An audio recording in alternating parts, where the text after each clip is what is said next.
Welcome, esteemed head librarian of Eon. It seems that neither of us has lost our way today. A cause for celebration indeed.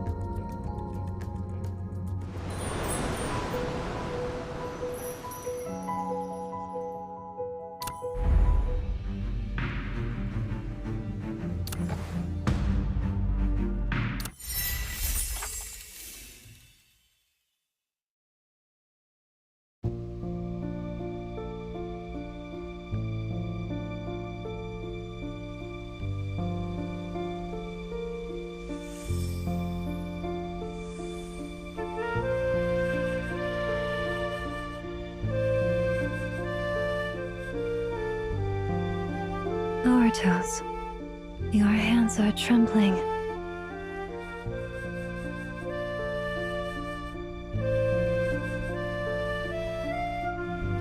Yeah. Today, I'm going to present my latest research findings at the Astronomical Academy's review meeting. Are you nervous? Because of the meeting? Why? Phenomena, my life isn't as brilliant as yours. It's rather boring.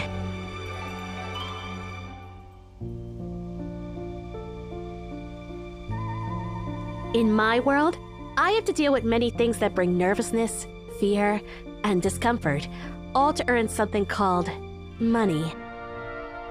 But you belong to a different world, a more distant and beautiful one.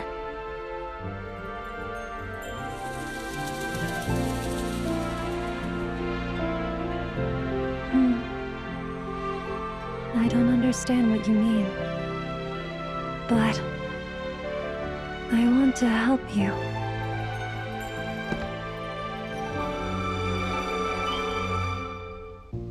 Thank you, Phenomena. I really appreciate it. Would you like to come to my presentation? You don't have to do anything. Just being there is enough. That will make me feel reassured. Yes. Up next on today's agenda, Scholar Aratos from the Astronomical Academy will be presenting her latest research. Please, Aratos. Thank you, Chairman. And thank you all, my esteemed colleagues. I'm presenting my latest paper on gravity's decisive influence on celestial movement and planetary orbits. Everyone's got a copy of the paper, so let me briefly go over the main points. First, gravity is the dominant force on a cosmic scale, governing the movement of celestial bodies from planets to entire galaxies. Second, by measuring irregularities in planetary orbits, we can figure out the positions of undiscovered celestial bodies. Please allow me to remind you, Scholar Aratos, the scale of gravity's effects has yet to be clearly defined. So are you still against the idea that gravity is the primary force behind celestial motion? I'm afraid so. I've read through your theory carefully, and it seems like you think gravity operates regardless of distance. Your statement isn't accurate. I proposed a formula. I understand your formula, but the question is, does gravity need a medium for transmission? If not, you'll need to further explain how it can influence planets millions of light years away without any medium. And if a medium is needed, it would have to fill the entire universe. According to your own formula, even if this medium had a density lower than air, its mass would still be massive enough to generate a gravitational force that could pull the entire universe together. I've presented my objections. Please, Scholar Aratos. Thank you, sir. Here's my response.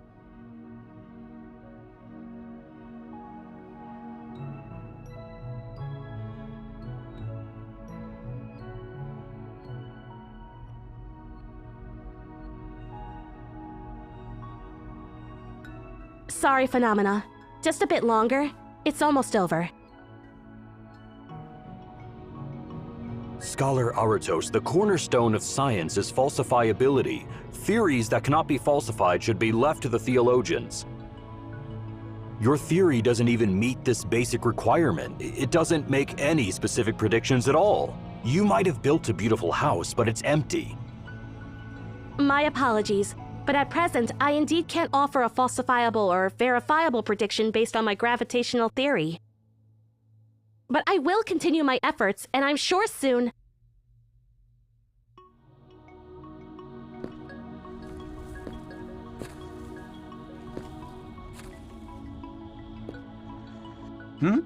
Phenomena, please return to the audience seat and avoid disrupting the order. What are you up to, Phenomena? Go back, now! There's a planet you haven't discovered yet. What? The deformation of Saturn's orbit is caused by the gravity of a large planet. This is ridiculous! Saturn is the farthest planet from the Sun. Are you suggesting there's another undiscovered planet affecting Saturn's orbit? Incorrect. Saturn isn't the furthest. There's one even further.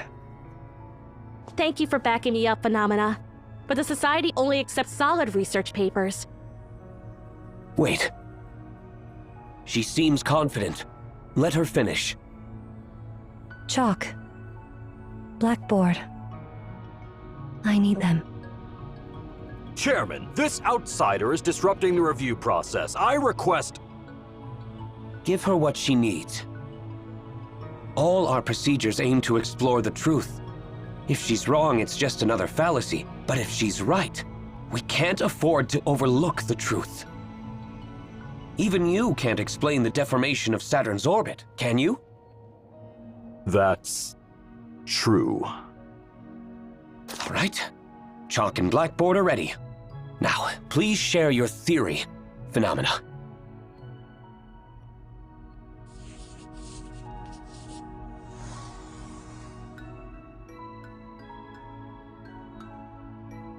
Here. There's one.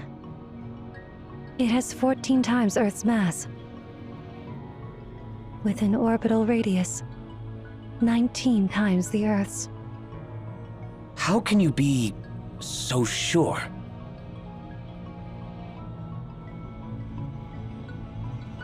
Because that's the truth. Nonsense! This is utter nonsense! Chairman, I request...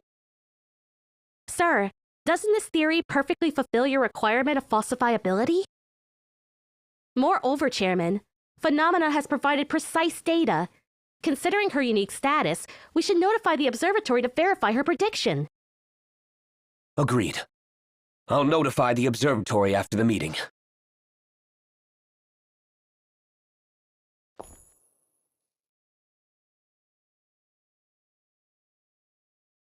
Academic conferences are seriously a pain. Gosh, is this what I'll have to face for the rest of my life? You are tired. Yeah, I'm really grateful to the ancient sages for building this little garden at the Astronomical Academy. Maybe it's to prevent those desperate astronomers who can't finish their papers from jumping off the tower. After all, ruining such a beautiful garden with what's left of them would be a terrible waste. But hey, there's some good news today. Huh? The observation results are in, and they exactly match what you said. At the edge of the solar system, another giant planet exists. It has 17 times Earth's mass, with an orbital radius 30 times Earth's. Exactly as you predicted, down to the smallest detail. How exactly did you know this? Come on, tell me. It's simply the truth. Even though I knew I wouldn't get an answer from you, it's still frustrating. If all of future astronomy only relies on your predictions, what's the point of astronomers like us even existing? I'd better perk up. don't want to join the ranks of those desperate astronomers. You called for me, Grand Scholar?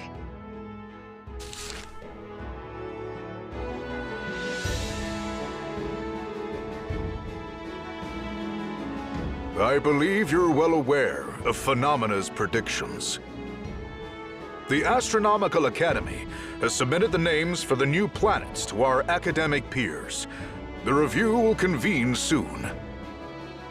Congratulations on your discoveries, Aratos. However, this also means we'll have to conceal certain truths once again.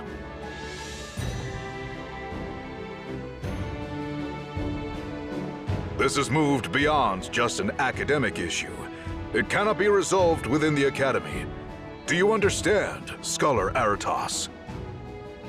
Yes, I do, Grand Oracle. Good. We mustn't allow the mundane world to know that there's someone in our society who knows all the universe's mysteries. I've issued orders at the Delphic Oracle level. All relevant records and papers must be revised, and both Florentine and Emayan will help manage public perception. I understand, and I'll handle it. However, I have 2 requests, Grand Oracle. Go ahead. First, I'd like to work alongside Phenomena from now on. Please invite her to the Delphi Society officially. Interesting indeed. Do you really want an assistant who can barely take care of herself? When it comes to astronomy, it's hard to say who's actually the assistant. I have a feeling that compared to my research, what Phenomena does is closer to simply narrating. The discovery of those 2 new planets in the solar system. It's like that information has always been in her mind and she just spoke it out. Well, since you know Phenomena best, I'll grant your request. But with one condition. Like in this case, any future discoveries by Phenomena must be concealed and revised accordingly. Now, state your second request. Phenomena herself doesn't care about these matters, but I believe she deserves some compensation. I propose appointing Phenomena as the Dean of the Astronomical Academy. And your reasons? Phenomena is more connected to the stars than any of us.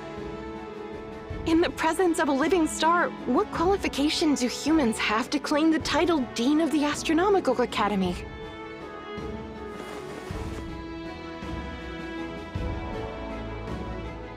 You have a point, but I hope our Dean of the Astronomical Academy at Delphi can at least meet basic human standards of self-care and communication.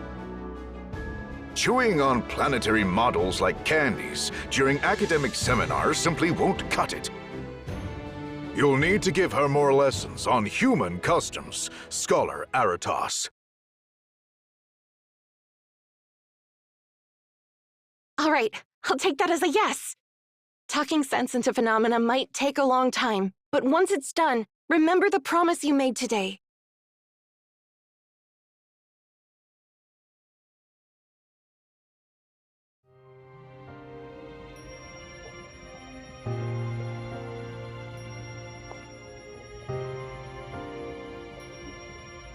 As I thought, you're here, Phenomena. It's not a great night for stargazing. Let's head home now? All right, I see. Eat something then. I've brought you... Honey cake. Nothing escapes your nose. But before you dive into the cake, I need an answer from you.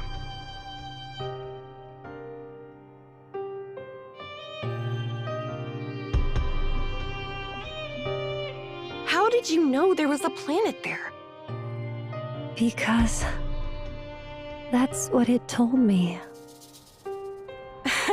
So you're saying that star can talk?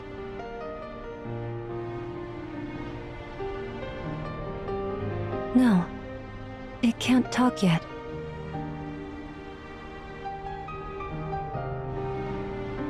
Or It's just that I can't understand yet. But the sound came from there, and nothing will change its orbit.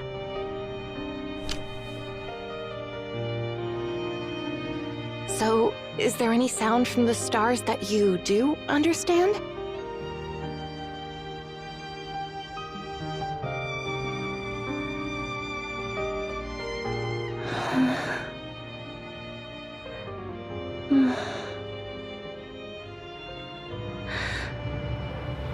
From deep within the stars, there's your singing. It's beautiful.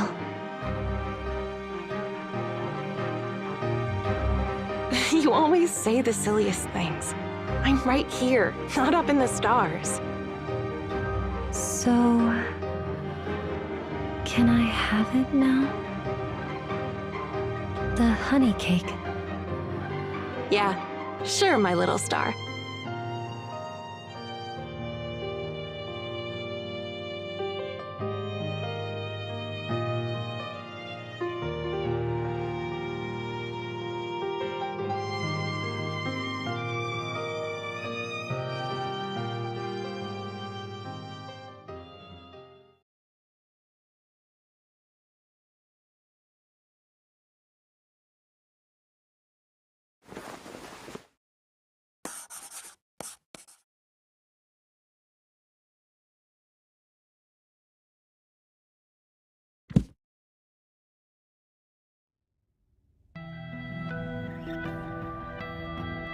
You've come again, my unexpected guest.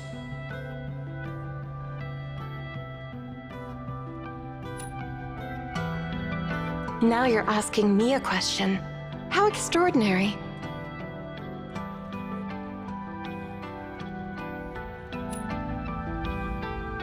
No, I'm not.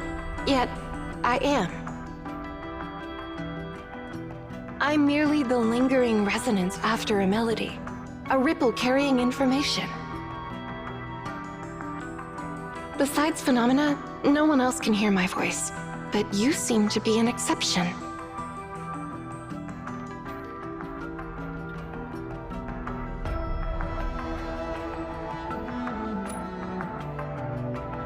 Imagine there's an instrument in your mind. Well, a tuning fork, let's say. Striking one creates vibrations that resonate with another, causing resonance.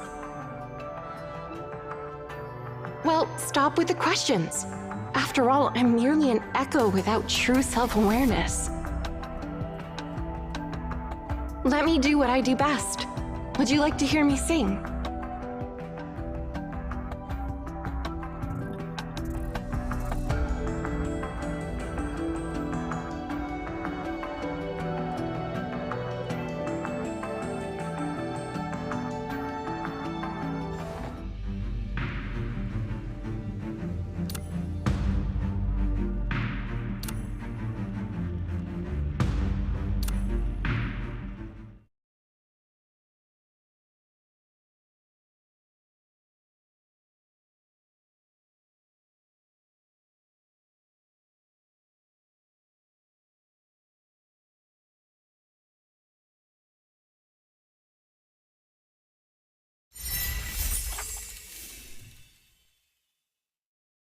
I've searched the entire garden, but still no sign of the red-haired girl Dean Ariadne mentioned. Maybe I should head back to the lecture halls.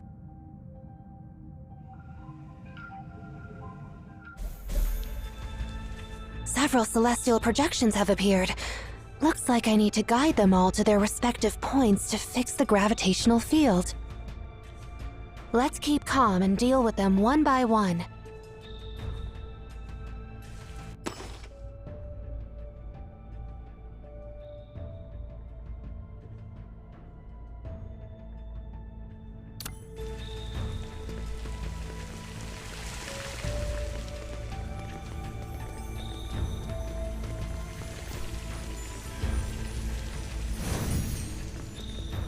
The gravitational field seems to have changed a bit, but the cracks haven't completely disappeared yet.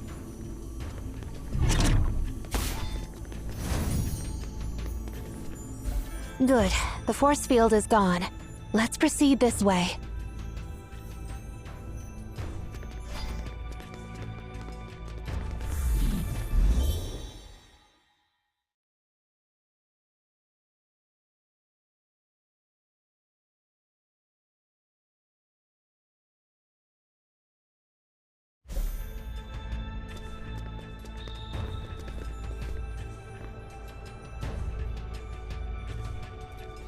Several cracks have appeared here as well.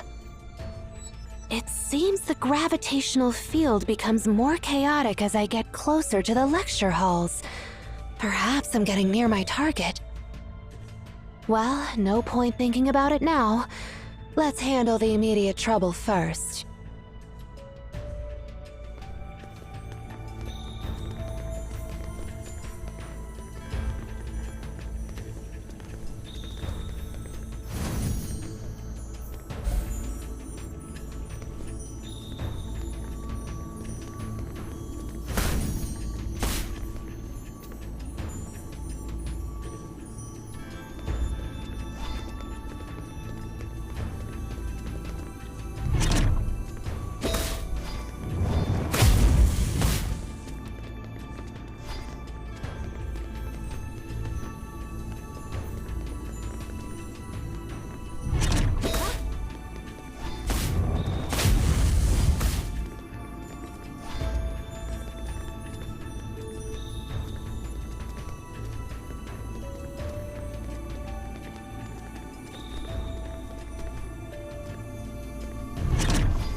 Those mimetic elements trapped by gravity are loose now.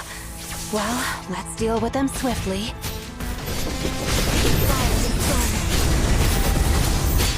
Pluck the heartstrings!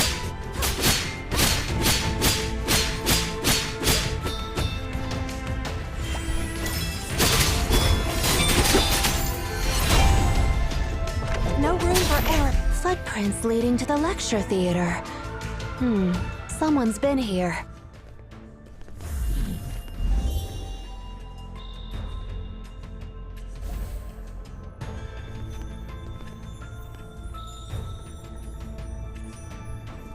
What? Are these memories all from Dean phenomena? That must be a long story.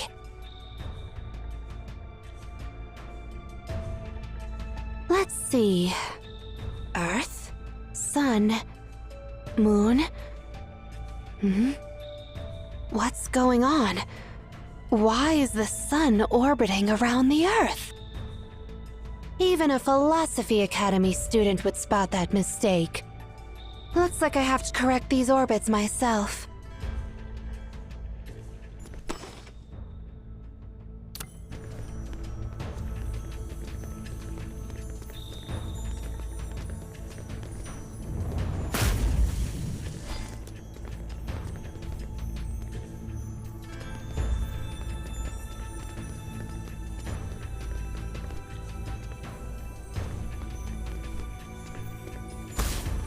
Wait, that's not right. According to modern astronomy, the Sun, as a star, should be at the geometric center of the system.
Good.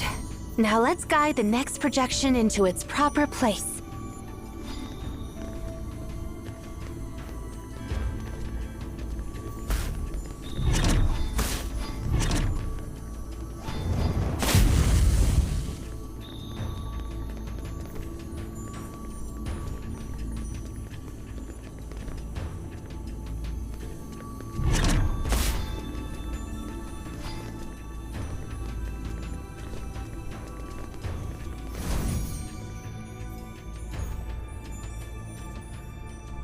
As expected, there's a memory shard of Dean Phenomena here too.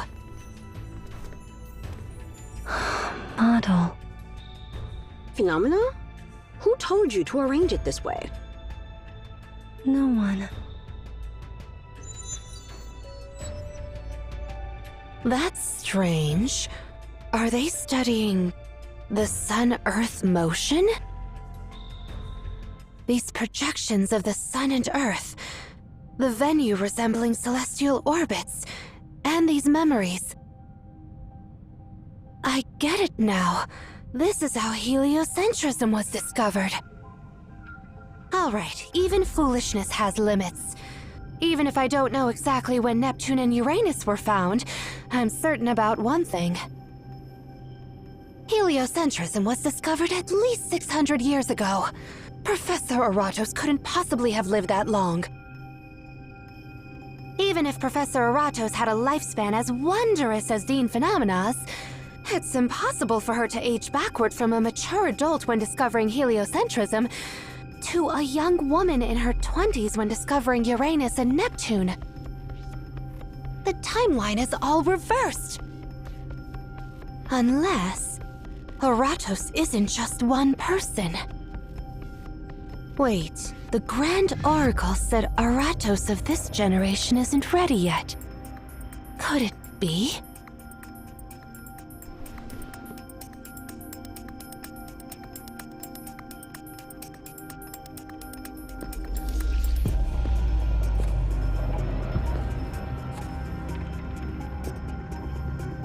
Have the Nemesis snakes finally run out of patience?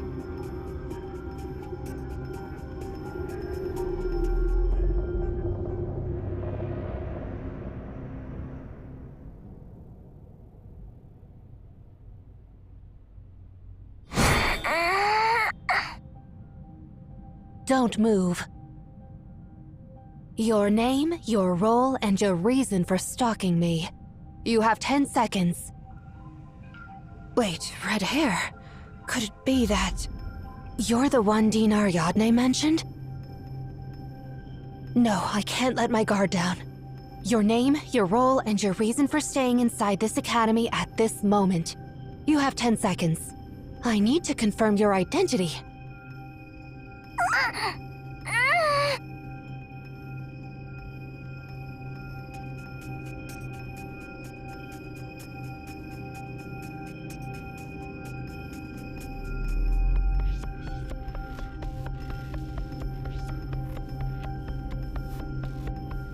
You're injured.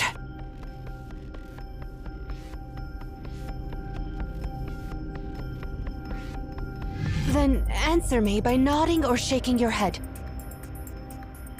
Are you a student from the Astronomical Academy? Then you must have received the evacuation notice. Why are you still lingering here?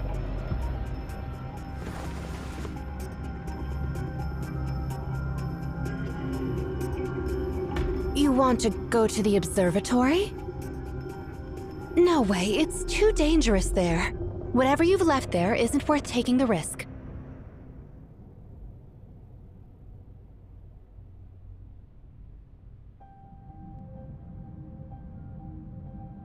By the way, what's your name? Never mind.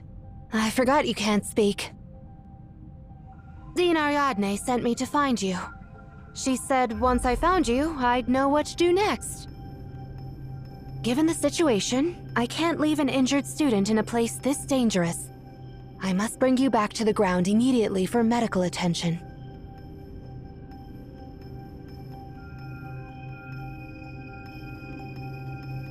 Wait, what are you intending to do?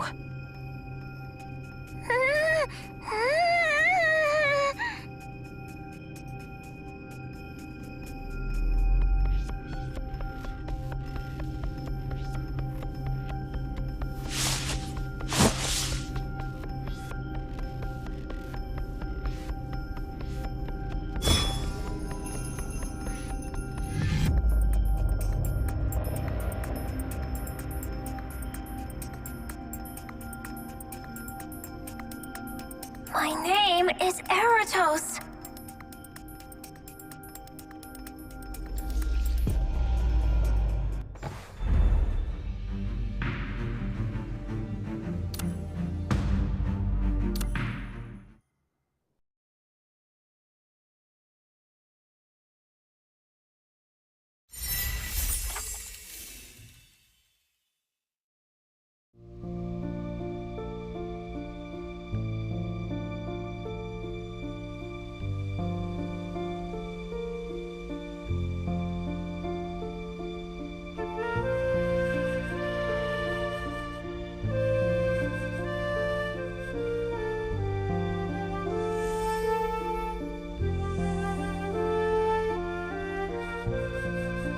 Eratos? What's on your thoughts? I was just thinking. My little star's hair has become a bit frizzy lately. Sneaking off to nourish the shores, perhaps? But no worries. With enough patience, even the most stubborn tangles can be smoothed out.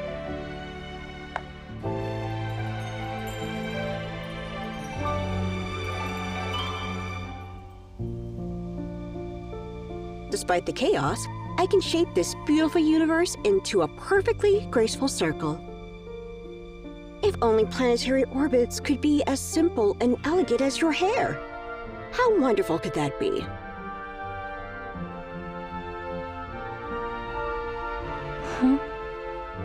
Aren't they? Unfortunately, no, Phenomena. Planetary orbits are scattered and messy. Nowhere near as beautiful as your hair. What went wrong exactly? Why can't the stars orbiting the Earth be as neat and lovely as your hair? Eratos? Time to sleep. Ah, you go ahead and sleep, Phenomena. I have to finish my paper. The Astronomical Academy's review committee has already urged me twice. Eratos. Delayed. Not intentionally. It's just that these orbits are too messy. I need to study them a bit more. A model like this can hardly be called beautiful at all. Don't wait up for me tonight. You can sleep on your own, right? Yeah, my little star has become quite independent. Surely you can sleep by yourself now, right?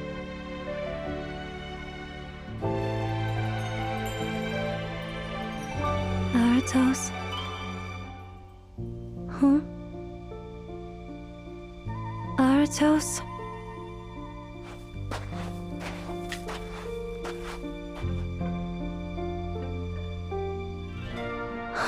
Model.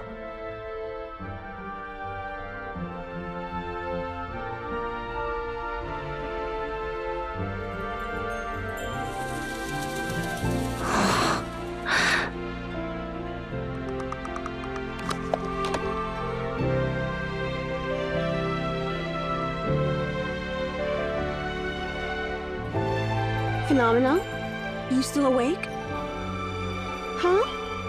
Did you move my model?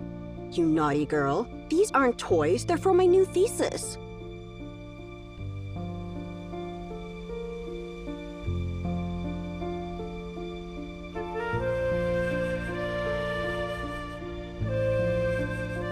Phenomena? Who told you to arrange it this way? No one. Then how did you know to arrange it like this?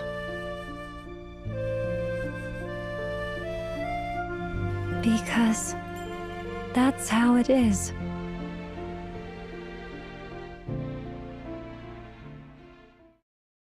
Was it always supposed to be this way? Huh. I get it now. Thank you, Phenomena. My thesis can finally come to a close. Scholar Aratos, you are insulting the entire Astronomical Academy. How could you present such a frivolous, irresponsible thesis for review? Are you suggesting that everything we've dedicated our lives to is just a mirage? A joke? Calm down, Chairman. I always respected my colleagues at the Academy. But precisely because of this respect, I can't betray my academic integrity. You know this best, Chairman, don't you? If my model were entirely nonsense, you'd have shattered it on the spot, instead of becoming so agitated. You're scared. In fact, you're scared of the truth I'm pointing out. I completely understand that fear. I've experienced it myself, and even considered burning my manuscript, pretending I never delved into this topic. But the truth won't just vanish. Even if people close their eyes, refusing to look at the sky, the sun will still shine upon everything. The Earth does revolve around the sun.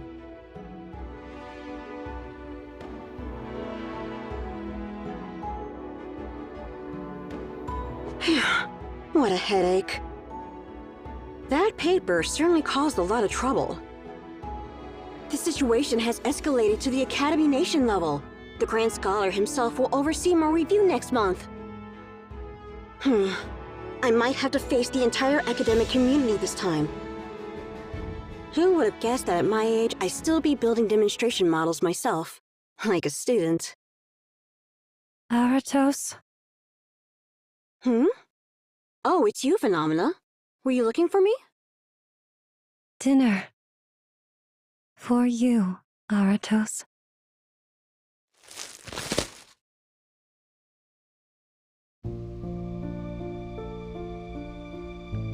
Hey, my little star knows how to care for others now. That's sweet. But I need to finish assembling this model first. Can you wait in the audience seats for a bit?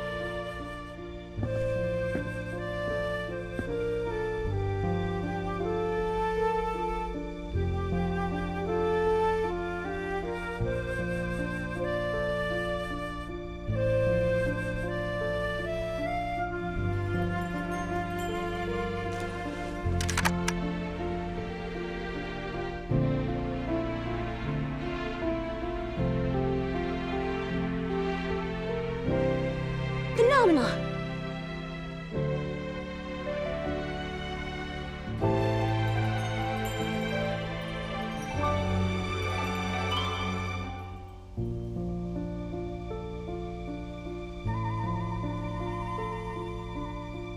It's a line now.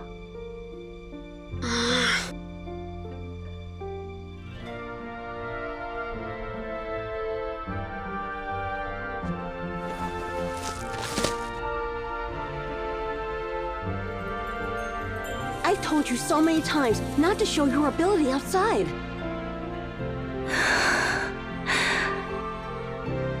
All right, my little star just wanted to lend a hand, and no one else was around. You didn't do anything wrong. I know you have a kind heart and extraordinary abilities, but let's not make it a regular thing, all right?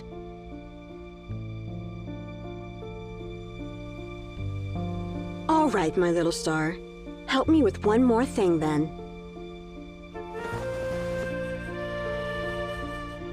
Come on, make the move. You can do that, right?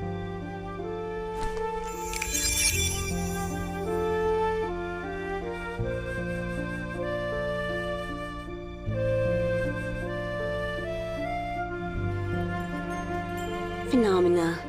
You're truly incredible. How did you know that the Earth should be moved away from the center of the universe? And how did you know that the sun belongs at the center instead?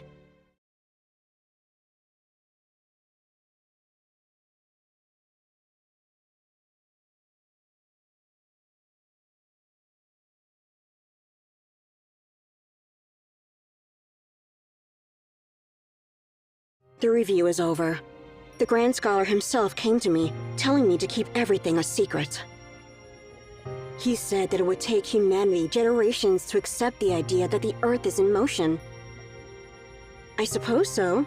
Surely other scholars aside from me must have figured this out too. Honestly, I never really cared about worldly opinions. Convincing the world to embrace a new idea wasn't my aim when I first gazed at the stars. All I ever really cared about was...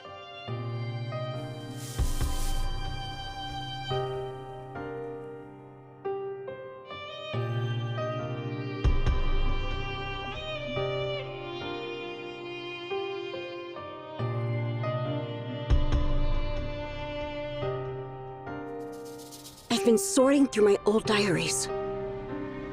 I have a hypothesis. Can you hear sounds from the stars? Not just from the stars above, but even the Earth beneath us constantly emits such sounds, right? And these sounds are inaudible to humans?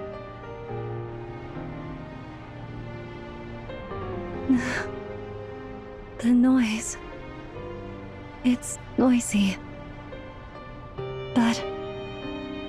But what? Aratos. Your song. My song can drown out those noises, right? Yeah. And also...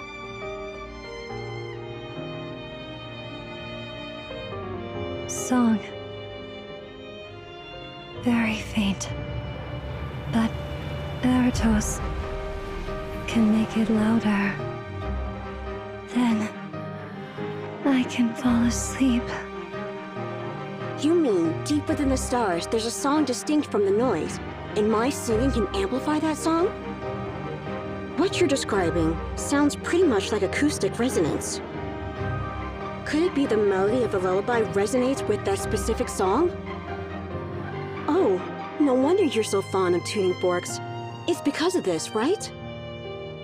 What exactly is that noise in your ears? And what is that song?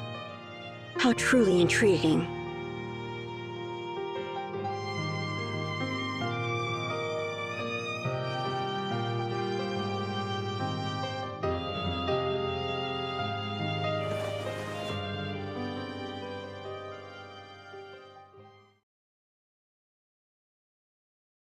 How many generations have come and gone, only for us to realize today that our understanding of the universe was flawed?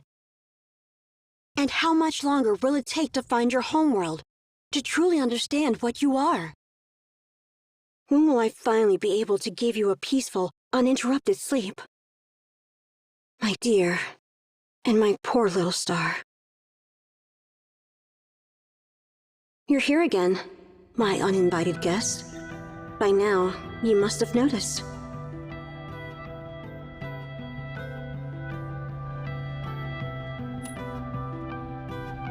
I haven't been keeping track, but surely a very long time has passed.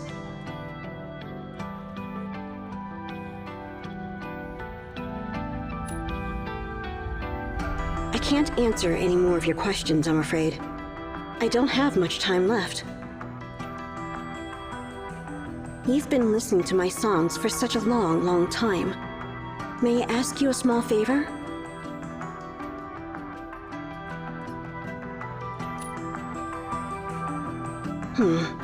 I'll tell you everything the next time we meet.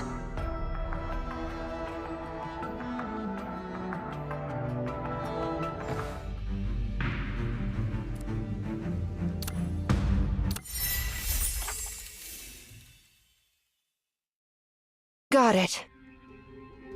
Aratos isn't one specific individual, but a title passed down through generations. And you are the current generation, the last inheritor of the name Aratos. So you, no, all of you, have always been with Dean Phenomena for thousands of years?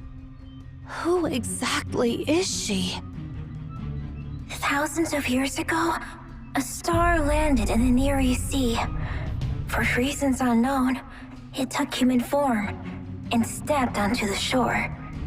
She was later discovered by the Delphic Oracle and named Phenomena. Is she an anomaly? Yes, she is. But you can also think of her as a living star. But how could a star take human form? I still don't quite understand. But now isn't the time to delve deeper. Let me first ask the most pressing question. How did you get injured?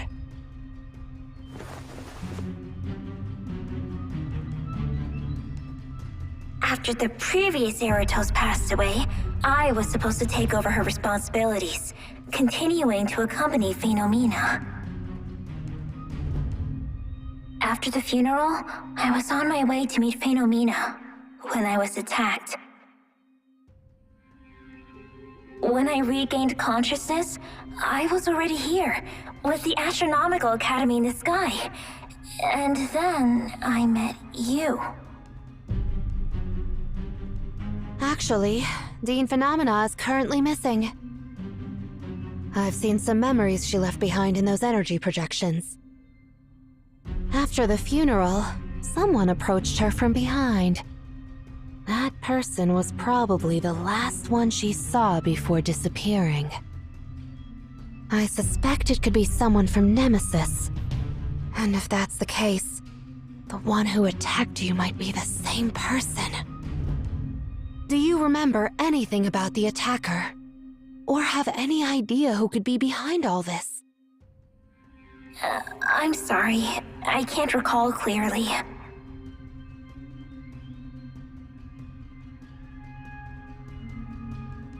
However, the current situation probably wasn't caused by my attacker. The one who made the Astronomical Academy fly is someone else entirely. Who's that person?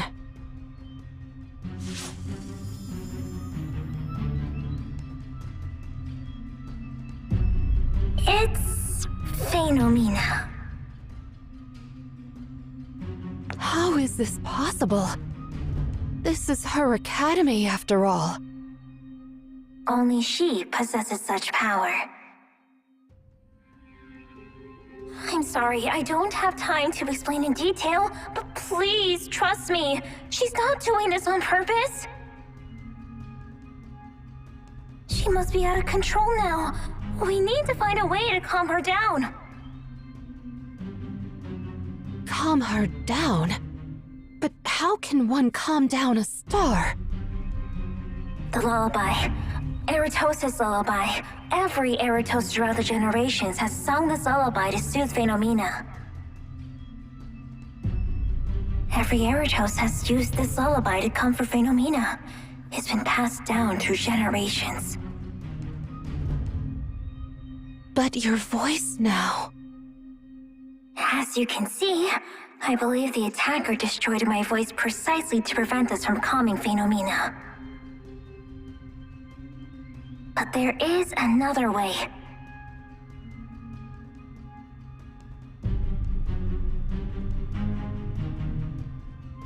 You can play the melody of this lullaby.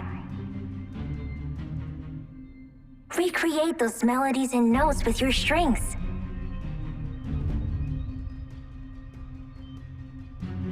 Now I finally understand why the Grand Oracle insisted on bringing me along to the Astronomical Academy.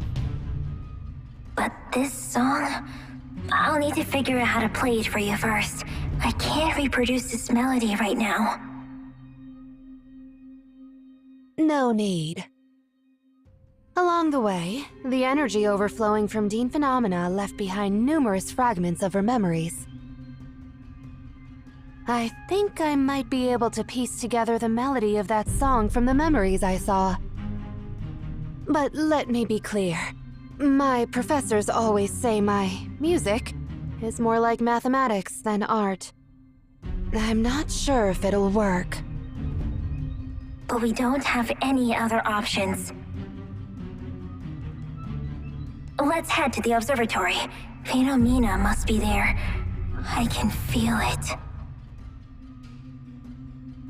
She's probably more scared than anyone right now, like a celestial body off its orbit. Once we get there, please, play that song for her in my stead.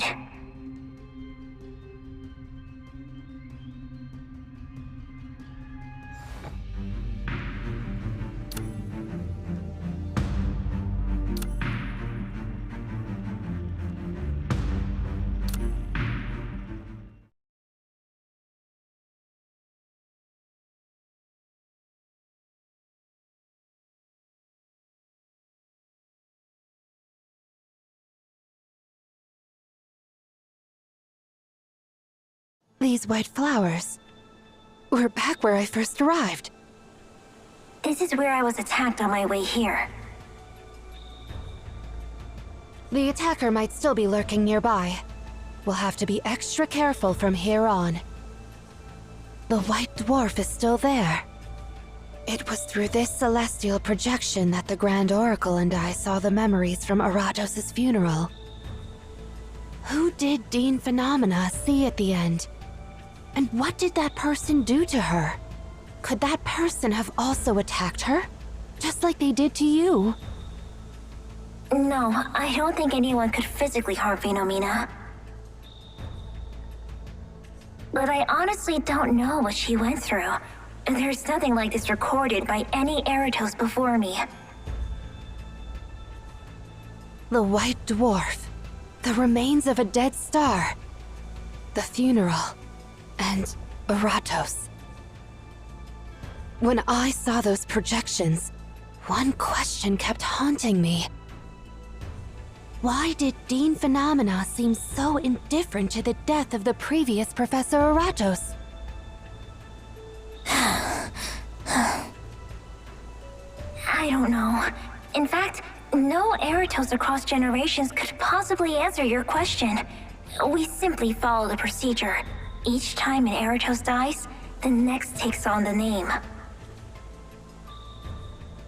Phenomena, being a star, is sometimes like a stone. She needs decades, centuries, or even millennia for the environment to shape her. A human life is but a blink compared to a star that existed for billions of years. The fact that she even remembers the name Eratos is already a miracle. So that's why you passed down the name. To reinforce her connection with you, as her companions and comforters. Maybe. In the end, we don't even know whether Phenomena sees us as distinct individuals or a mere recurring symbol. Doesn't that make you feel sad?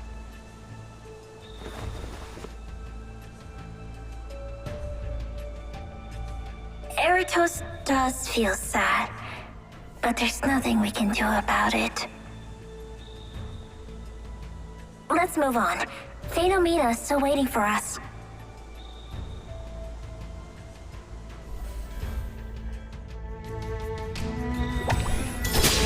Here's the heart!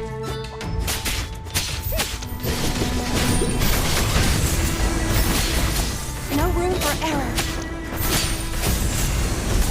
Fluttering wings.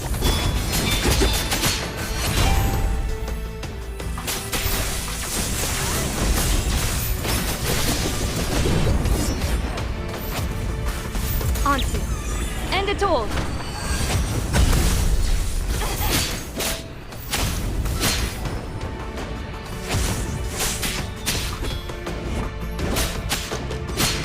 A spark of inspiration.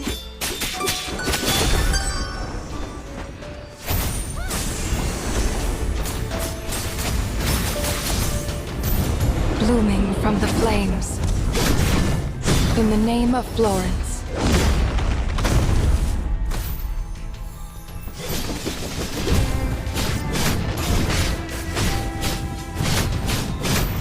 Let's take the stairs over there to reach the gravitational wave observation chamber on the upper level. From there, we'll head to the observatory.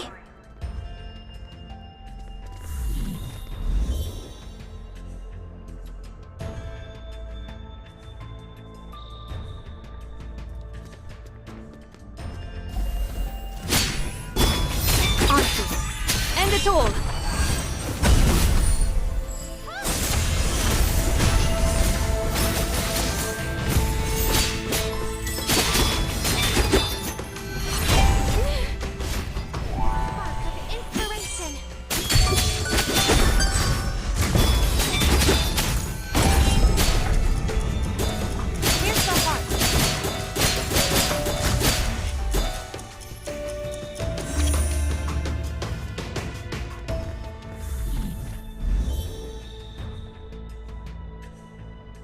Up ahead is the Gravitational Wave Observation Chamber. It was also the office of the previous Eratos. We're very close to the observatory now.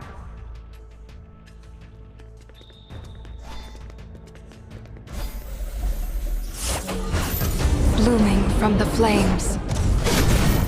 In the name of Florence. Ansu, end it all!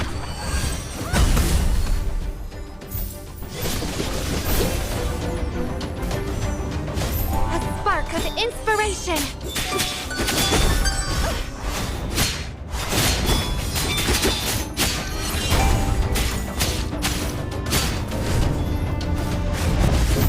Blooming from the flames. In the name of Florence.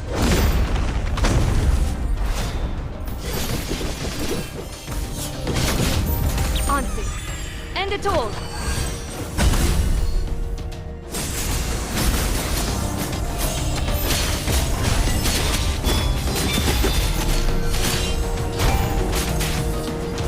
A spark of inspiration!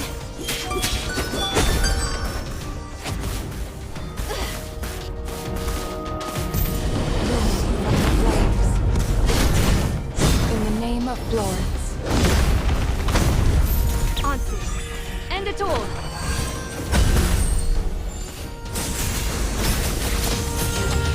Fall.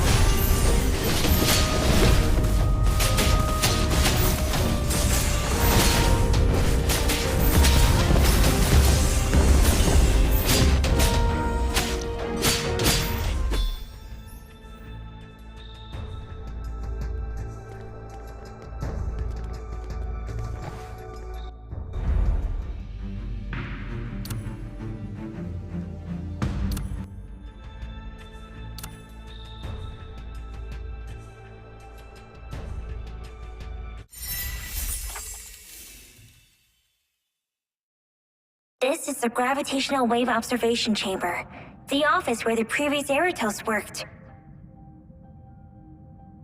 Once we pass through this chamber and head upward, we'll reach the observatory.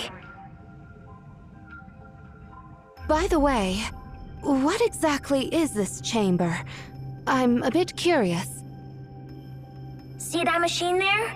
That's the Gravitational Wave Observation device. Gravitational waves were the focus of the previous Eratos' research. Simply put, gravitational waves are ripples in space. They occur due to the violent movements of massive celestial bodies and spread through the universe at the speed of light, resembling waves on water. They're vibrations of space-time itself. They don't need a medium to travel and can pass through anything, barely being hindered. That's a bit complicated for me to grasp.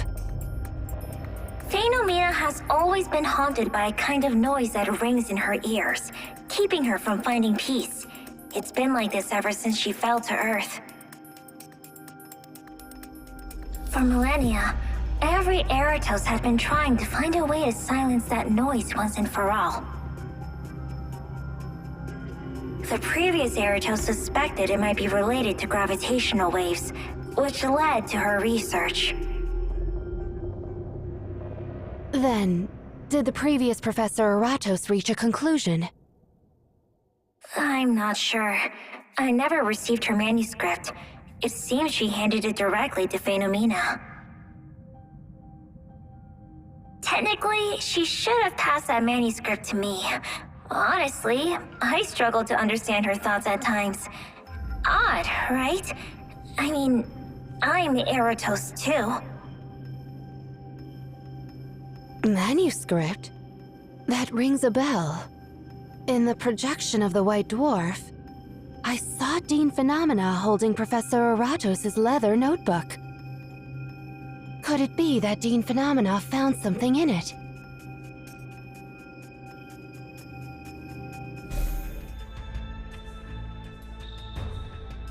The path to the observatory is blocked by a force field. Looks like the gravitational field here is unstable as well. Just like before, let's guide the celestial projection to the point.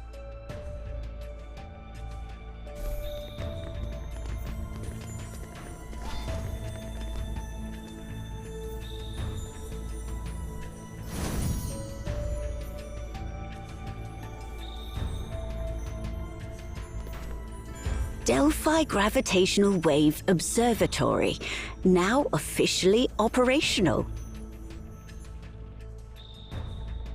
It's a voice I heard a long time ago.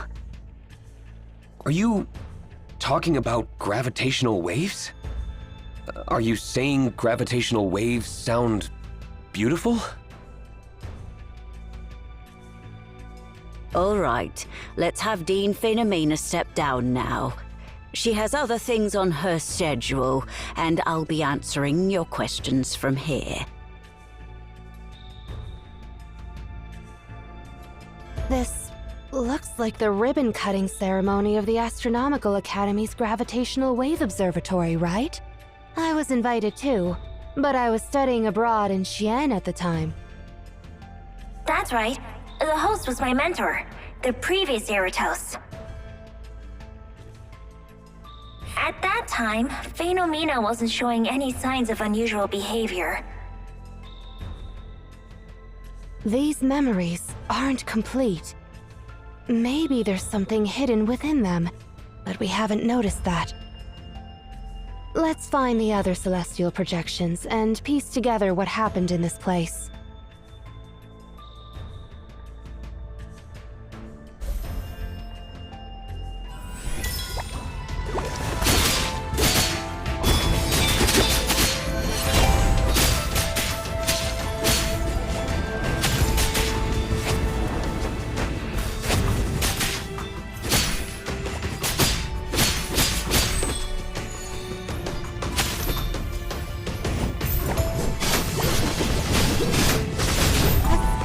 Inspiration!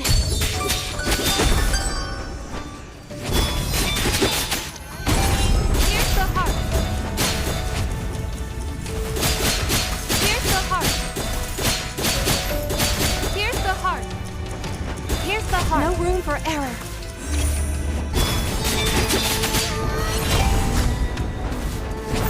On. End it all. Blooming from the flames. In the name of Florence.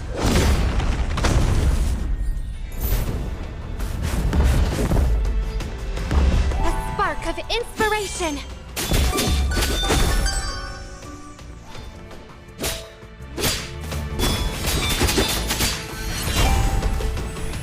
Pluck the heartstrings! Is this so? Be careful. The gravitational field here is unstable. Guide it to the point carefully. Is this celestial body Jupiter? Be careful. The gravitational field here is unstable. Guide it to the point carefully.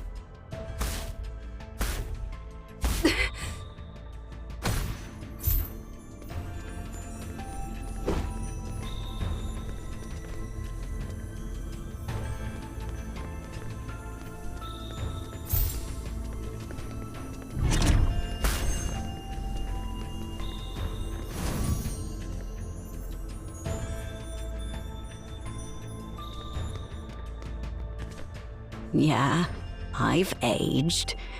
I can no longer keep up with you along the shore. Sometimes I envy you. You're like a star, unchanging, harboring no fear of death. There's no need to fear death. On this planet, matter and energy circulate endlessly. life grows, reproduces, passes its flesh through the food chain, becomes bone and decay, then decomposes and returns to the earth. But the atoms remain. They are still part of this planet. They never truly end. Phenomena seems unable to understand death in the human sense. Yeah, to her as a star, death is like a supernova. Matter scatters across the universe, but never truly vanishes. Her perception of death is different from ours. That's why she has never shed a tear at the funeral of any Eratos. To her, each new Eratos is perhaps just a creation born from the redistribution of energy and information. Are you feeling sad?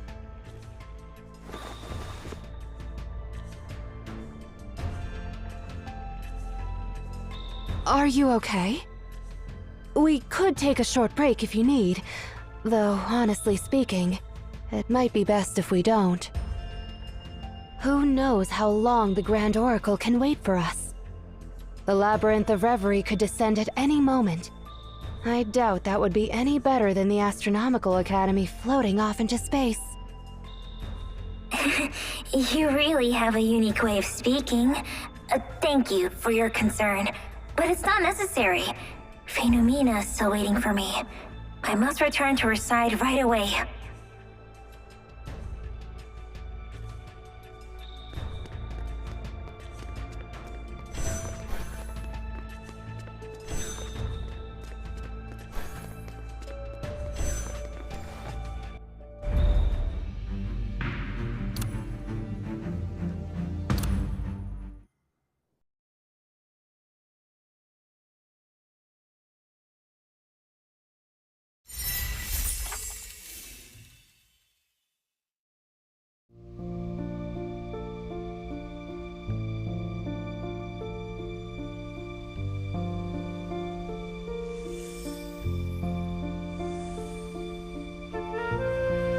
Phenomena, we're going to the Gravitational Wave Observatory today. What are we doing there? As usual, you don't need to do anything.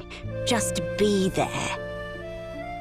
The Gravitational Wave Observation System has been activated, and the Academy plans to hold a ribbon-cutting ceremony. They'll handle everything. They just need you, the Dean, to witness it. We've never been this close to success. I see. Delphi Gravitational Wave Observatory, now officially operational.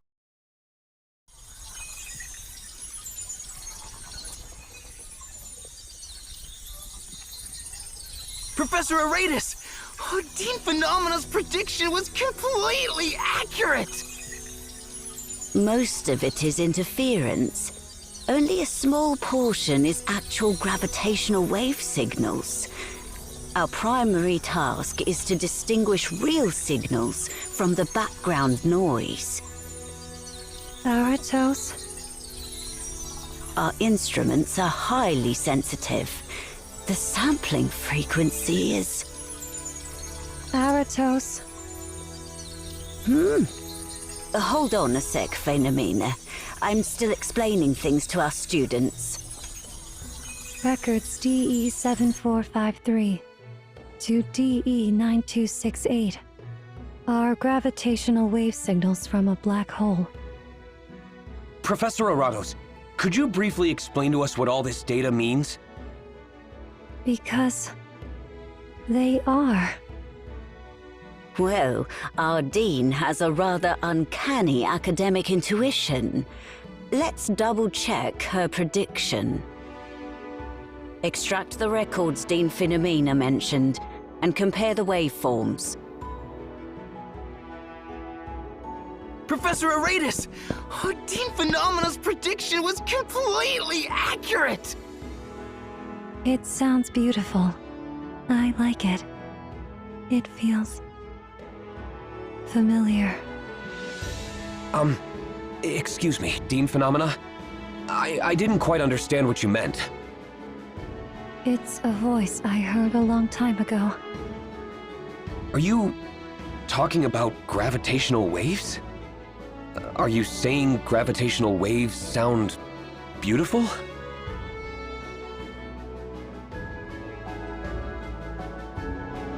Well, Dean Philomena was actually talking about a concert we attended together yesterday. She does tend to switch topics abruptly. As you know, geniuses often have their quirks. Quirks? Do I have quirks? All right, let's have Dean Philomena step down now. She has other things on her schedule, and I'll be answering your questions from here. Phew! Oh, finally dealt with that.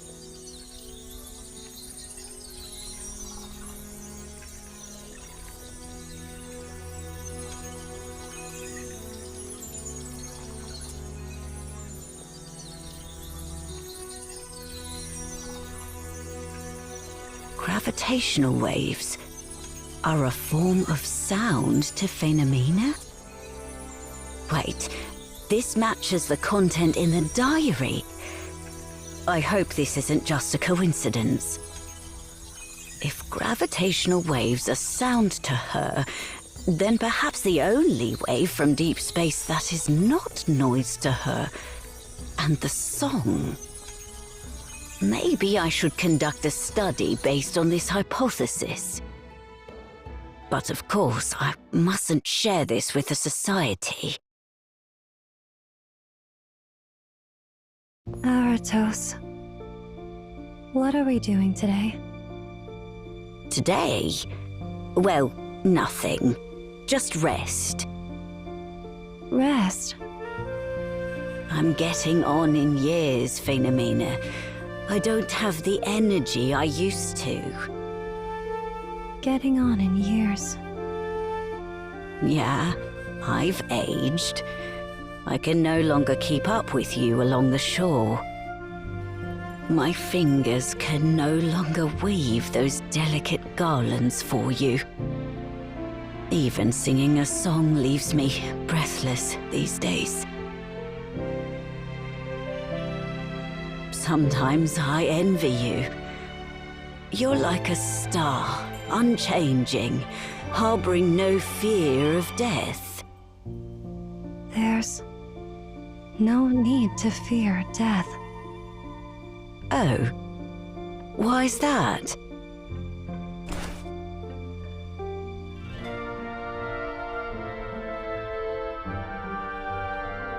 On this planet, matter and energy circulate endlessly. Life grows, reproduces, passes its flesh through the food chain, becomes bone, and decay, then decomposes and returns to the earth. But the atoms remain. They are still part of this planet. They never truly end. Death is simply the redistribution of energy and information.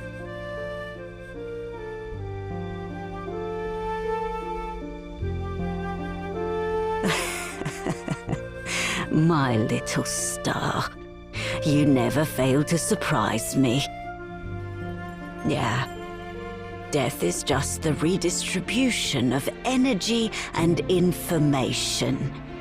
The atoms that form us have existed since the beginning of the universe. Even if our bodies perish, we do not become nothing.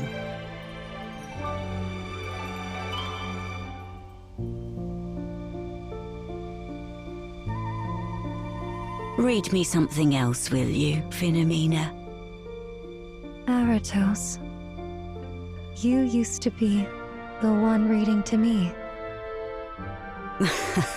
That used to you're talking about feels like forever ago. As I said, I'm getting on in years. I can't see the words clearly anymore. You read to me. Over there. 3rd row from the top. 2nd book from the left. A collection of little poems about the universe, life, and everything. That's the one. Just open it anywhere and share whatever catches your eye.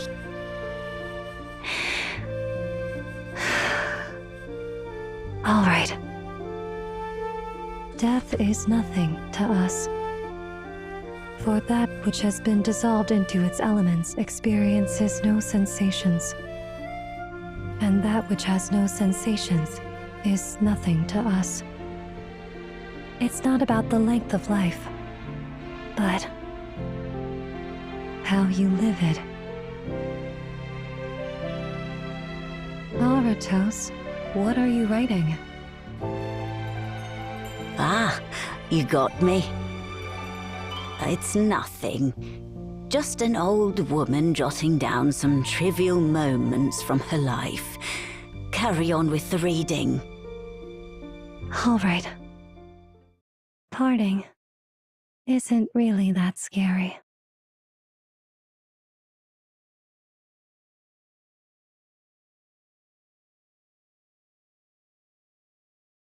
Philomena, if you ever need help, go find Mr. Botano. Show him respect in the presence of outsiders.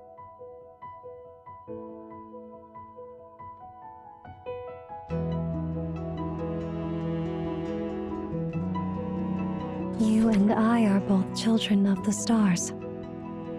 If one day you can't find Mr. Botano, just ask around the Academy for whoever is the current Grand Scholar of Delphi and go find them. Each cell narrates the universe's tale. Eventually, you might find that this Grand Scholar is also gone. In this case, repeat the process. Ask for the new Grand Scholar and go find them. When you gaze at yourself, you see the outline of the cosmos. Your favorite honey cake is baked in Blue Hat Bakery at 2 Beach Street. No need for payment. Just tell them how many pieces you took, and they'll charge it to the Delphi Astronomical Academy's account. According to the law of conversion, you see, death has never existed. If one day they say the price has gone up, just tell them to talk to the Academy. Don't let them bother you about it. We're just being temporarily taken back by the universe, waiting for the next journey together. If someone tells you the Gustave family no longer makes cakes, refer to the previous note. Go to Mr. Botano or the current Grand Scholar of Delphi, and they'll help you find another bakery that cooks delicious honey cakes.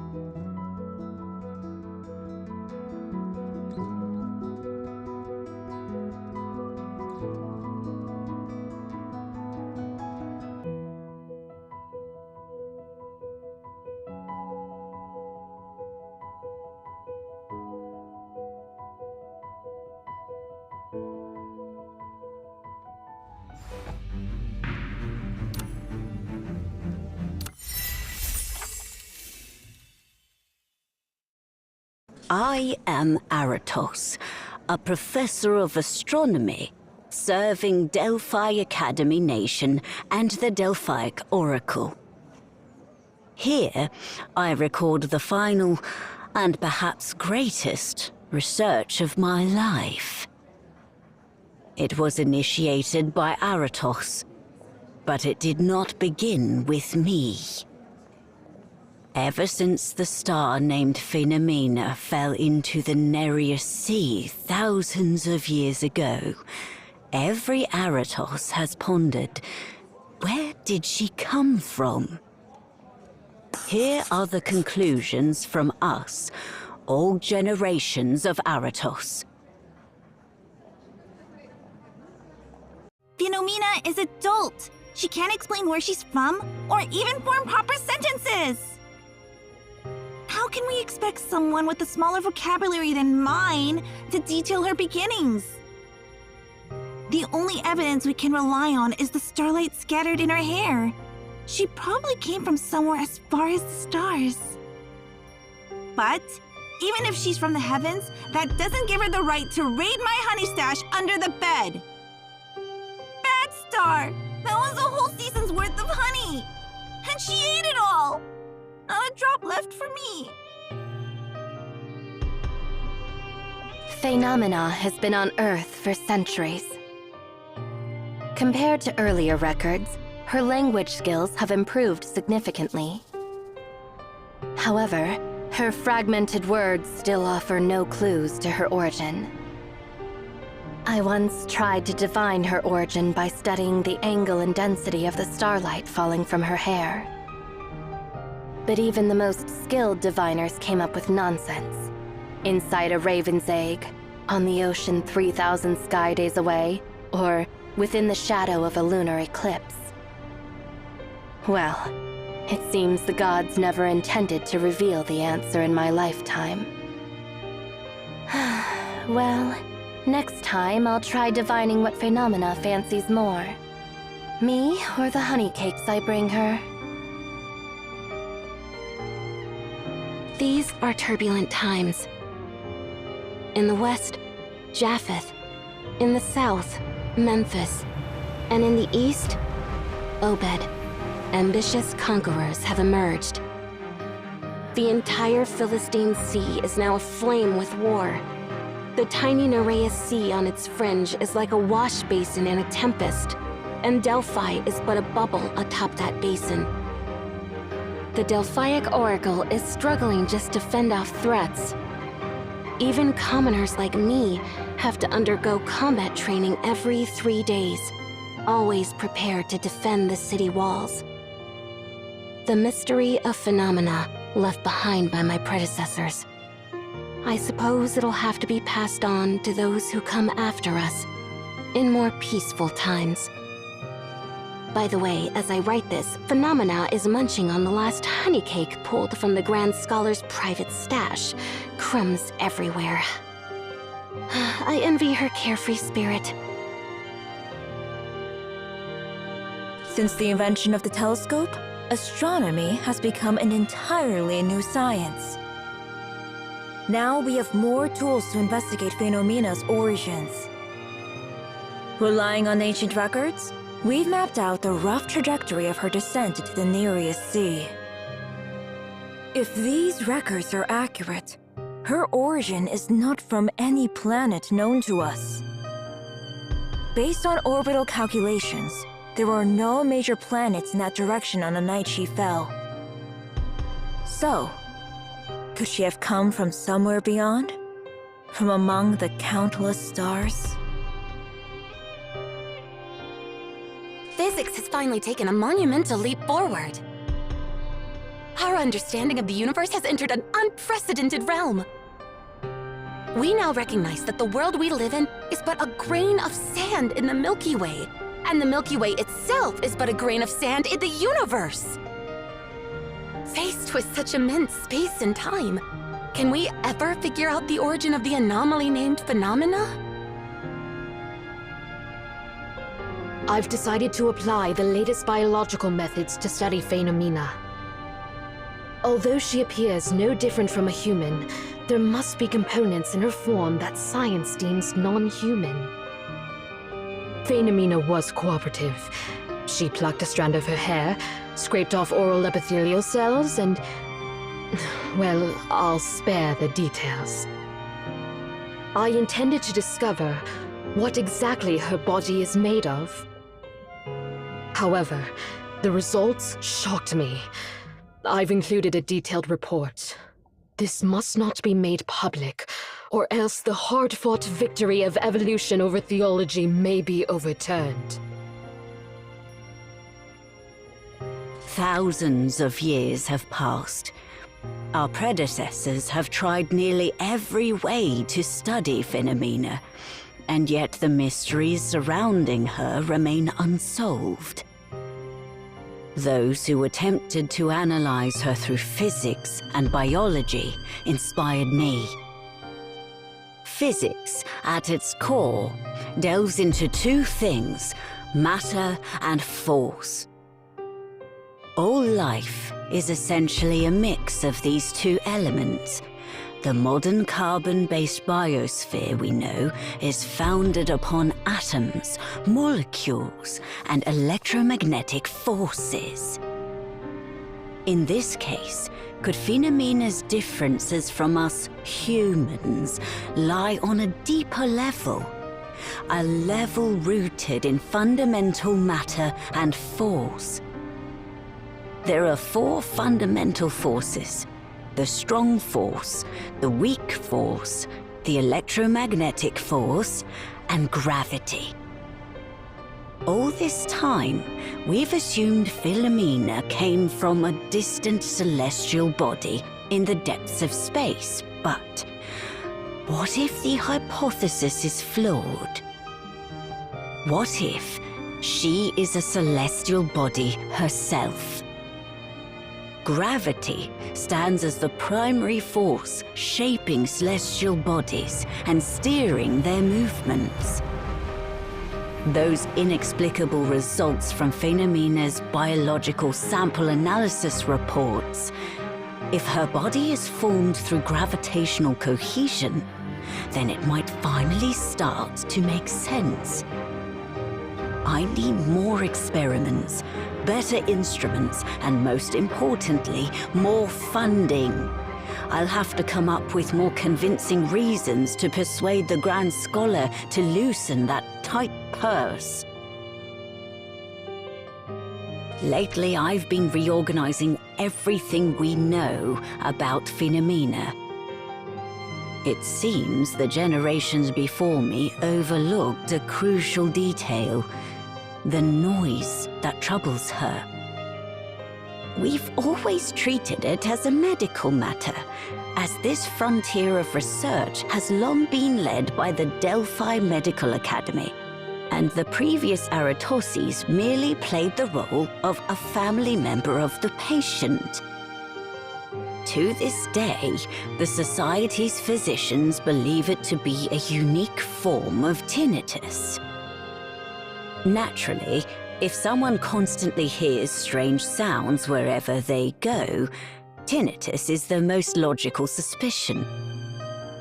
But what if it's something entirely different? What if the sound is truly omnipresent, filling all of space? And if Phänomena is truly the only one who can hear it? If my earlier hypothesis about gravitational life is correct, then a being composed of gravity, like Phänomena, should be able to receive gravitational waves. The waves generated by the constant movements of celestial bodies across the universe.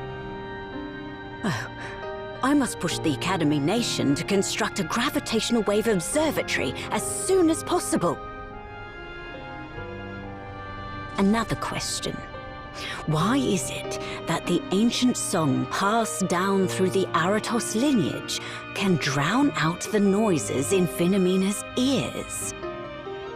To find out the answer, I consulted musicians in the Society, and they provided documents on acoustics and phonology. I tried to delve into them, but they left me utterly baffled. My only guess is that the frequencies in the song somehow interfere with or resonate against the chaotic gravitational wave noises, resulting in a calming effect. The Gravitational Wave Observatory is finally complete. On its very first day of operation, Phänomena identified a gravitational wave signal. She said it sounded beautiful, that she liked it, that it felt familiar. Upon analysis, the signal traced back to the supermassive black hole at the core of the galaxy. Gravitational waves are everywhere. If human ears could hear them, then the entire universe would roar with deafening, indistinguishable static. But Phänomena can discern a single familiar melody amidst this overwhelming cacophony. Familiar, beautiful. It seems she has a strong affinity for it. However, further investigation revealed that the gravitational wave song Phänomena liked was not generated by the black hole's movements. From its waveform, if the black hole's movement is a note, then what Phänomena heard was more like a chorus. Where is this chorus coming from? We haven't figured out any corresponding gravitational source yet. I might be onto something. Beneath a black hole lies a singularity, an existence beyond the reach of physical comprehension. If the theory of space-time bridge created by black holes is true, and if black holes are shortcuts connecting distant regions of space-time, then the sound Phänomena hears may originate from the other side of a space-time distortion. What lies on the other side of the bridge? Perhaps it's a realm shrouded in mystery to humanity. Or perhaps another universe. And in that universe, celestial bodies harmonize in a chorus only Phänomena can understand. As for the celestial bodies in our universe, they cannot sing yet.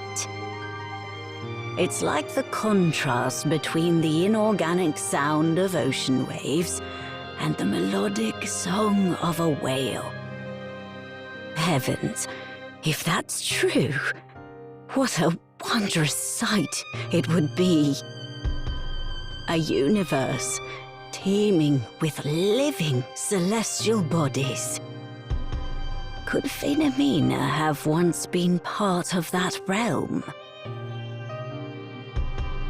Phänomena, my sister, my playmate, my little one, my child. I want to help you find your way home.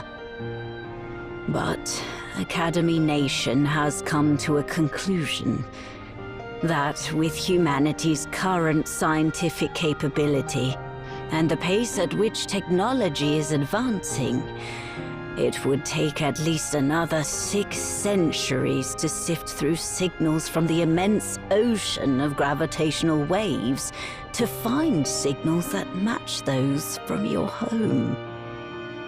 That would be something left for the 130th or so generation of Aratos to witness. And even after identifying that signal, it would take far, far longer still to construct a vessel capable of journeying to the other side. My remaining years are limited. I won't be able to help you in your quest for home. There are so many things I need to tell you before my end. just in case this clumsy girl of mine can't take care of herself and ends up being a burden on the next Aratos.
Come, Phenomena.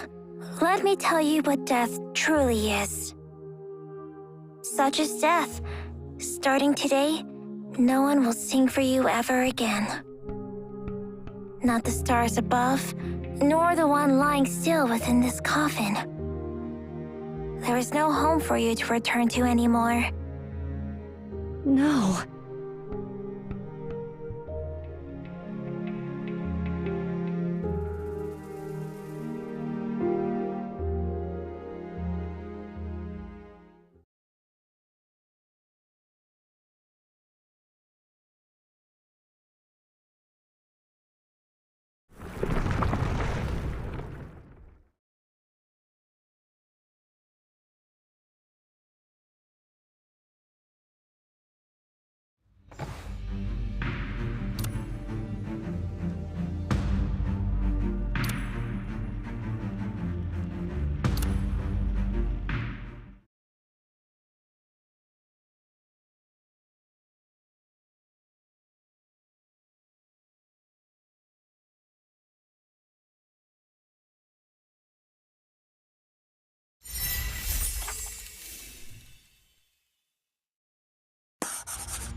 Not too late.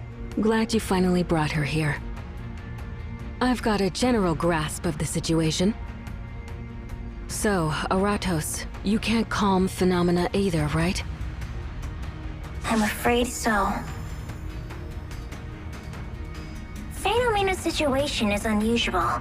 Nothing like this has been recorded by previous generations of Eratos. Indeed. I've never seen her like this before, wrapped in avoidance, pain, and despair. This kind of emotional turmoil isn't something you'd expect from a cold, emotionless star.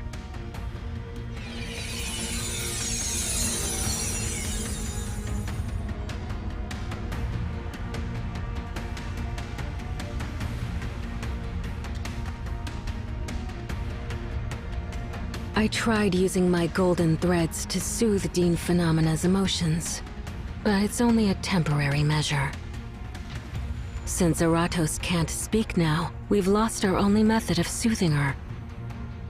It won't be long before Dean Phenomena breaks free and descends into frenzy again. I'm sorry. If only I'd reached her sooner. Dean Ariadne, we still have one more option. On the way to the observatory, I saw many memory projections from the past. The melody that generations of Eratos used to hum to Dean Phenomena. I've reconstructed it from those memories.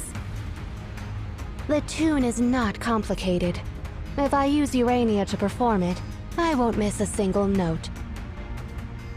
To locate Aratos in all this chaos and restore that melody. Logos, you truly are an exceptional scholar. Still, I'd prefer if you took another approach. What does that mean, Dean Ariadne? I want you to go back with Eratos, take the rotor wing device, and leave this academy. The academy is at a dangerously high altitude. We can't afford any mistakes. If your music doesn't work, I'll immediately summon the Labyrinth of Reverie to keep Dean Phenomena under control, until she calms down completely. In this case, however, you'll be trapped within the labyrinth too. Under these conditions, I can't guarantee your survival. My answer remains the same, Grand Oracle. Please allow me to go with her. This generation's Aratos. I can see it. You're kind and soft-hearted. But you must realize this. Phenomena has never met you, and in her current state, she may not recognize you as the Aratos in her memory. You don't need to take this risk. She's right. You should step back. If it's just the performance, I can handle it alone. I know. And that's exactly why I can't leave Phenomena here alone.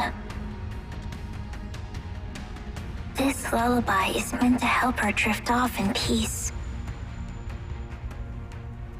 For millennia, every time this melody played, there was always an Eratos by her side, listening to her murmurs, forgiving her stubbornness, and offering comfort. If I can't give her the companionship she needs now, my little star must be feeling so frightened, so lost. No matter what happens, please let me, as Eratos, be there until the very end. I'm feeling your determination. Logos, are you staying too? Of course. As the head student, it's my duty to protect every asset of the Academy. As a society member, it's my responsibility to contain wild anomalies. Unless you, the Grand Oracle, directly command me otherwise, I have no reason to walk away. Well...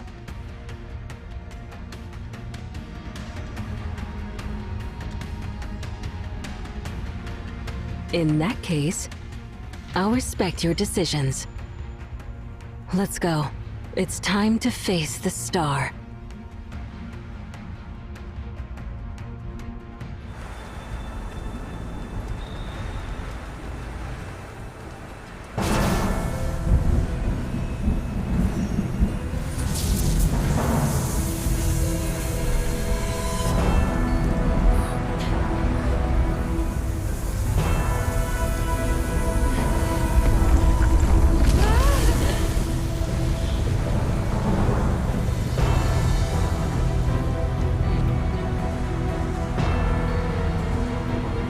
I'll do my best to create a moment where she can hear your voices. But what exactly should we do, Grand Oracle?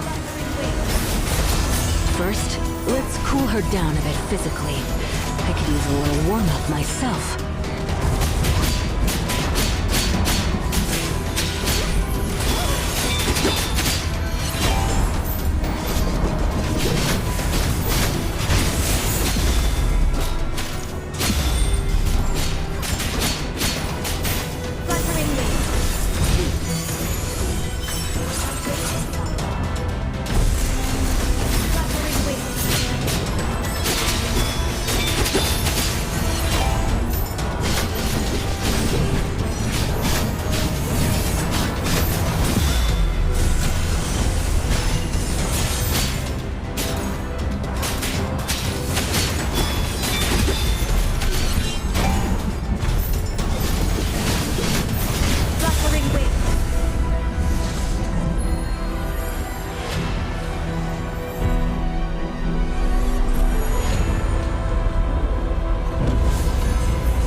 Forgive all sins.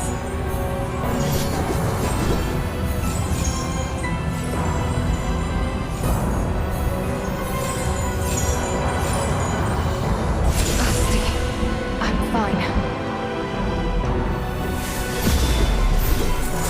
That's what pain feels like.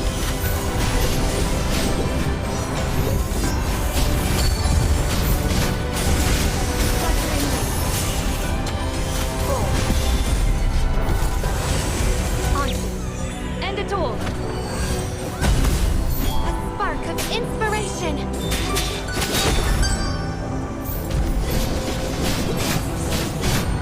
The fire is burning, blooming from the flames. In the name of Florence.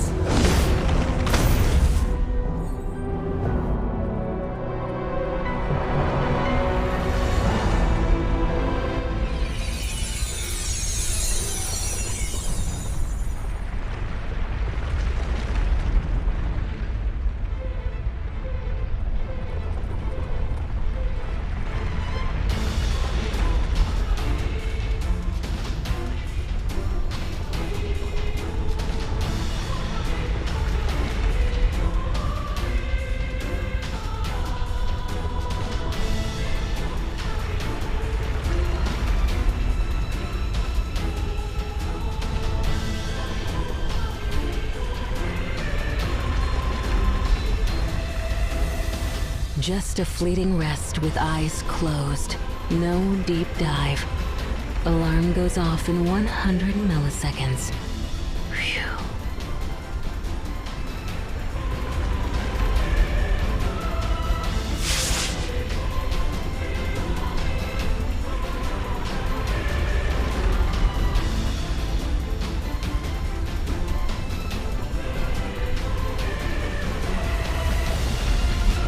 Logos.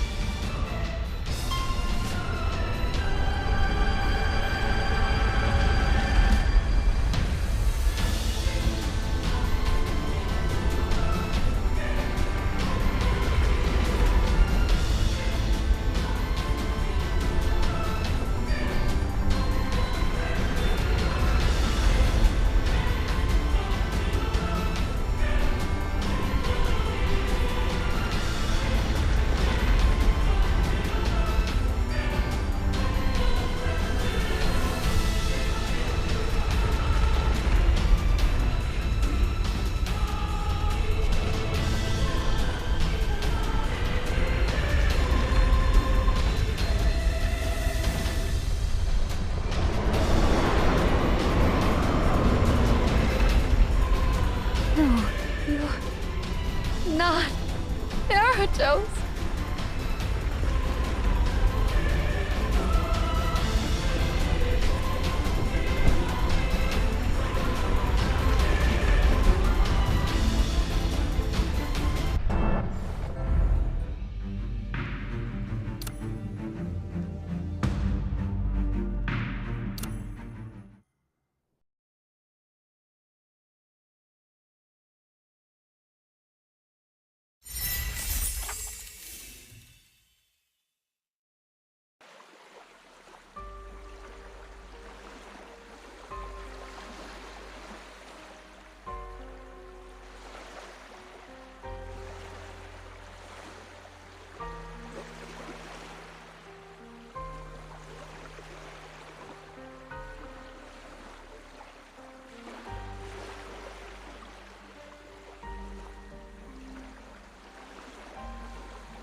Come back, girl. She'll tear you apart.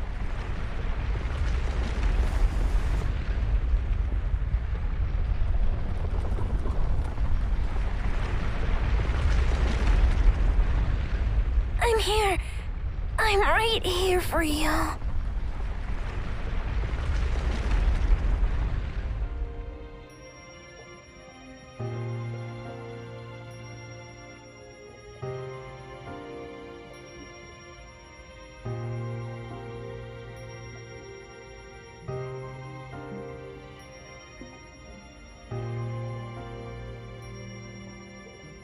Hello, Phenomena. I'm Aratos. So, Phenomena, where exactly do you come from? You belong to a different world. A more distant and beautiful one. I'm getting on in years, Phenomena. I don't have the energy I used to. My little star. You never fail to surprise me.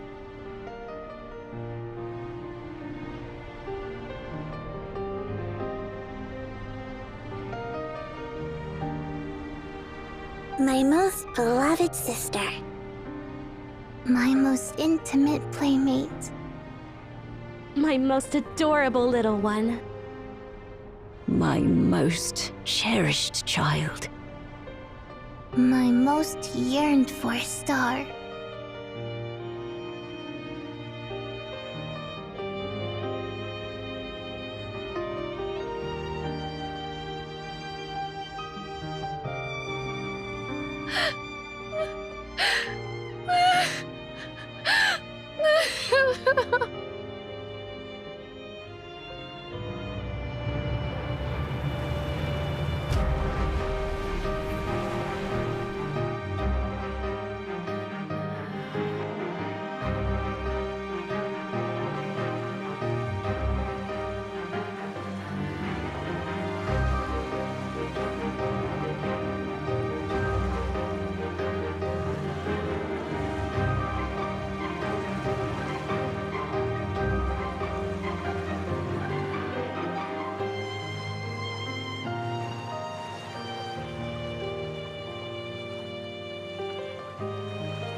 This is probably our last conversation.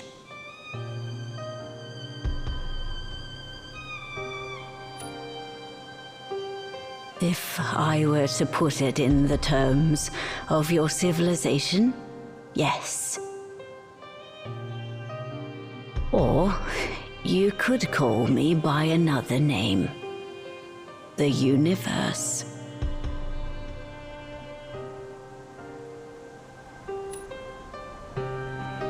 I once was. Now, I am its lingering echo. An echo composed of gravitational waves. You, or rather, a part of you, somewhere in your body, or deep within your mind, you are one of us. That's why you heard the ripples I left behind. I'm merely the echo of a universe that perished eons ago. And Phenomena, she's a piece of me, and perhaps my final child. When she left me, she had not yet awakened, like an infant in swaddling clothes. Her instincts allowed her to hear the gravitational waves that fill this universe, but she couldn't understand them. To her, they were immense, eternal, resounding, and unfamiliar sounds. Naturally, a child faced with such sounds would be scared. She had nothing but instinct, nothing but the ability to cry. As for your language, it was even... What else could I do? All I could do was keep humming lullabies to her, hoping that she wouldn't be scared, and that someone would be kind to her. To my youngest child. As for your language, it was even more incomprehensible to her. What else could I do? All I could do was keep humming lullabies to her, hoping that she wouldn't be scared, and that someone would be kind to her. To my youngest child.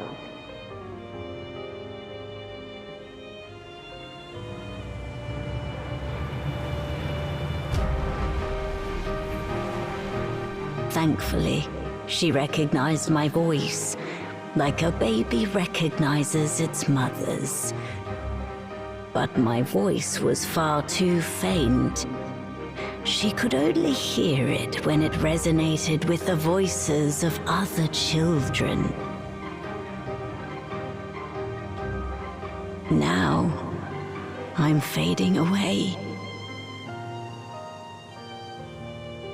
Ripples on the sea can travel very, very far, but the surface always returns to stillness in the end. I've sung every lullaby I could for her.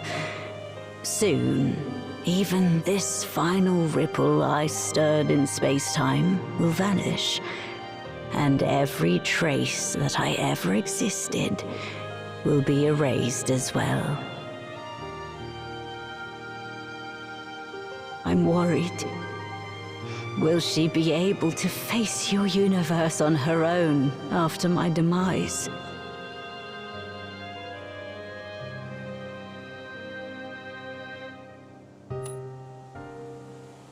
It's not that complicated.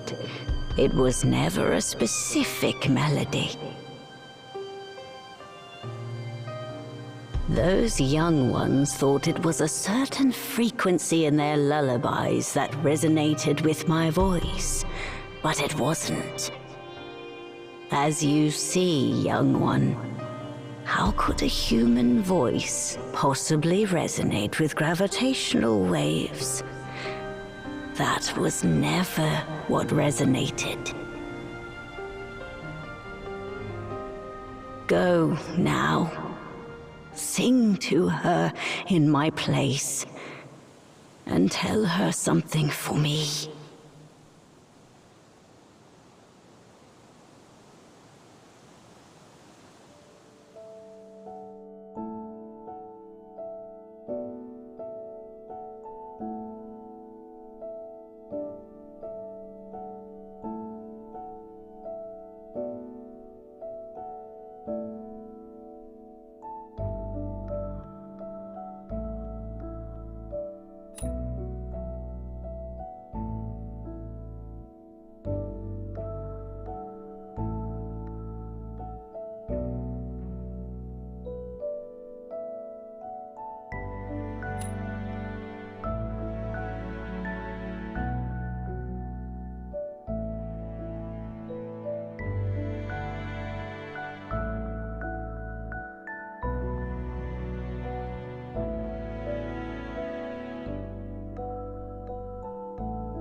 I always believed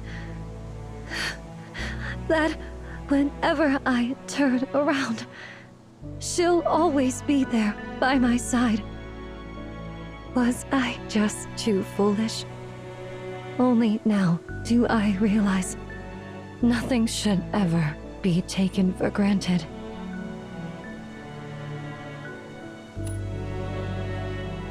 I didn't know what to do. I just didn't want to lose her.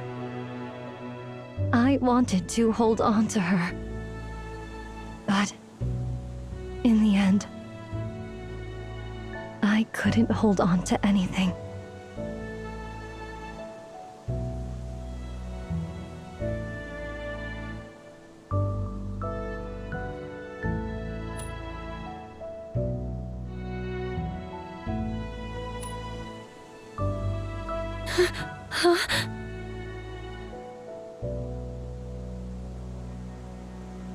Eratos, I miss the honey you used to stash under your bed.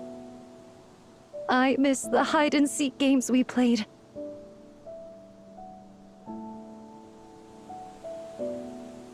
You said you liked it when I read you poems, but I never finished the last one. I just wanted to tell you. I miss you, Eratos.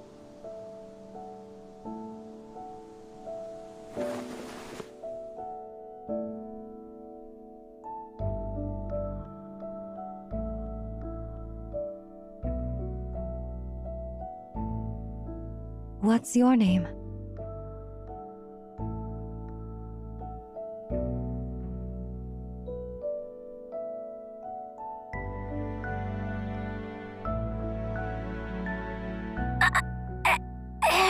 Eratos.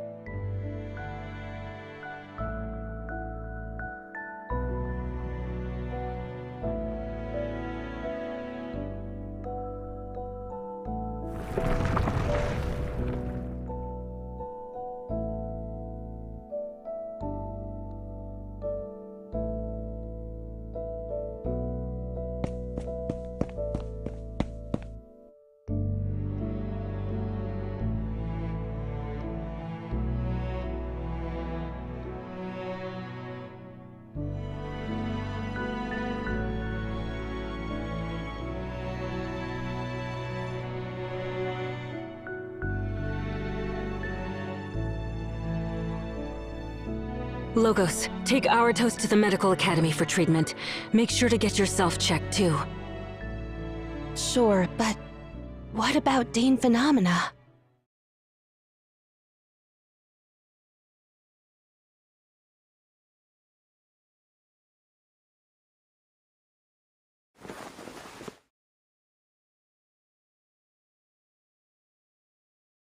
Let's not disturb Dean Phenomena for now. She needs some time alone. If there's anything you need to know or report, just come to me.